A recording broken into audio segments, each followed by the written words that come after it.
Hi guys! Samahan niyo po ako. Gagawa po ako ng almusal at pambaon. Ito na po guys. Hindi ko na po pinakita paano ko po pinaghalo-halo. Ito na po siya. Nilagay ko na po siya sa yung kuwali na pang talaga po. Pang hot cake. Yung tawag po nila dito po ito po na linschnik. Kasi po yung lapad niya po ay malaki po. At saka ito po, hinaluan ko po siya ng balat ng orange. Naggadgad po ako ng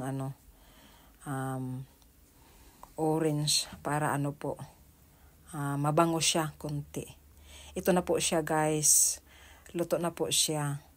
At pagkatapos po nito guys, nilagyan ko po siya ng po, yung matamis na yogurt. At pwede po pag may jam, pwede rin po. At chocolate, mas masarap po pag yung chocolate. Pag wala naman po, okay lang din po. Ito na po siya guys. Ito na po yung pambaon ng mga anak ko.